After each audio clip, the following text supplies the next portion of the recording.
Bismillahirrahmanirrahim. Assalamualaikum warahmatullahi wabarakatuh. Assalamualaikum.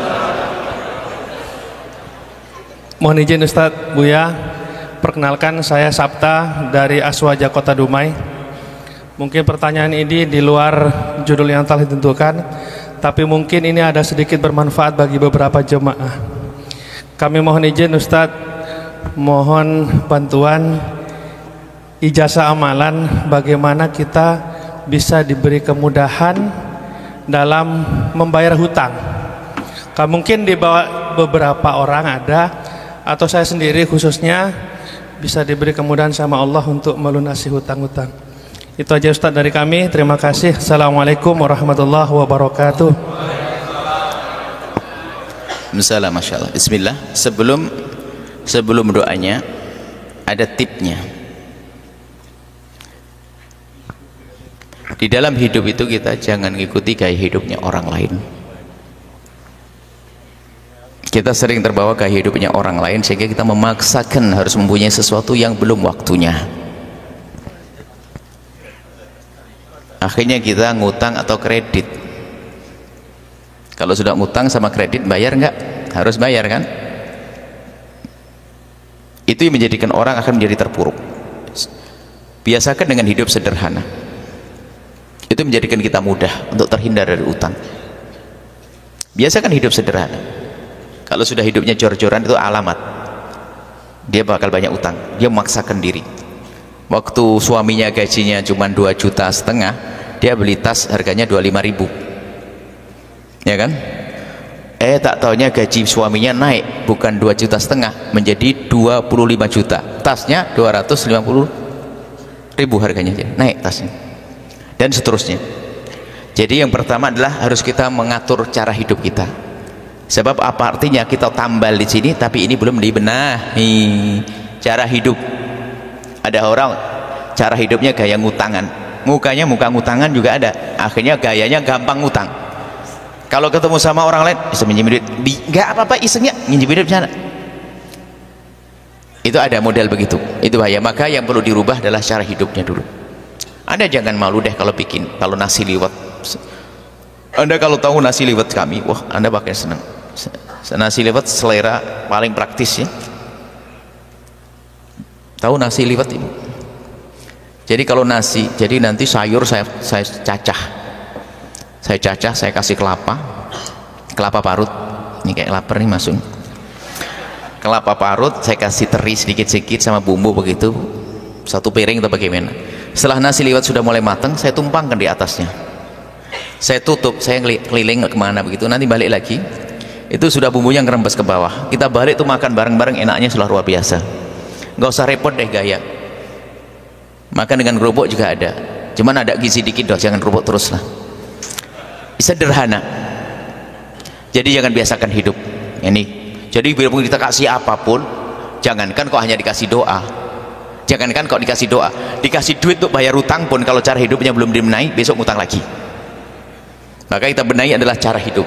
Jangan gengsi deh naik sepeda, nggak punya mobil nggak ada masalah, naik angkot malah nggak usah mikirin parkir, nggak usah mikirin ini, nggak usah mikirin beli bensin. Kok bingung orang naik angkot? Ngontrak rumah gengsi, rumah mewah baru dibangun pun kadang-kadang besok langsung mati juga ada. Bahkan ada rumahnya gede, kamarnya ber-AC, kulkasnya gede, kata dokter, untuk sementara bapak jangan minum dingin, jangan tidur di tempat yang dingin. Aco, bayangkan dunia begitu. Jadi sudahlah, jadi jangan gengsi dengan. Kalau Anda gengsi naik sepeda, besok naik sepeda lama. Saya suka sepeda engkol, sepeda lama, suka jalan-jalan begitu. Jalan kaki, jangan biasa gengsi. Baju jubah begini. Kalau di Cirebon ada namanya pasar kain, namanya Tegal Gubuk. Saya bisa kain ini ke Tegal Gubuk, beli berapa semeter kiloan itu. Setelah dibikin jubah juga. Imamah putih saya cari tidak ketemu tadi. Akhirnya saya pakai hitam ini. Ini kalau beli, cuman di sini ada. Ini paling harganya 15.000, 20.000. Ya, bawa ke sini 25 lah. Naik dikit, naik kapal topnya. Artinya biasa saja, tidak usah kita dengan gaya hidup. Itu yang pertama, yang paling penting, dan semua kami himbau untuk seperti itu. Sebab kalau sudah ngutang, itu setan berbondong-bondong datang. Kalau kita sudah banyak utang, setan berbondong-bondong datang. Bisiki, kalau dia pengurus masjid, ambil duit kotak masjid. Kalau pengurus pondok, yayasan. Kalau dia macam-macam, pokoknya dia suruh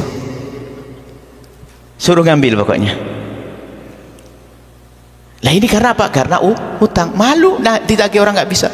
Jadi kejahatannya di sana, ternyata sudah ditunggu sama syaitan. Baik, setelah itu ya, kalau masalah doa ya banyak doanya. Doa yang paling tepat adalah Anda berkenaan dengan waktu. Waktu yang paling indah untuk memohon adalah setelah kita melakukan sholat 5 waktu. Dengan bahasa apapun kita mengerti. Di sepertiga malam akhir.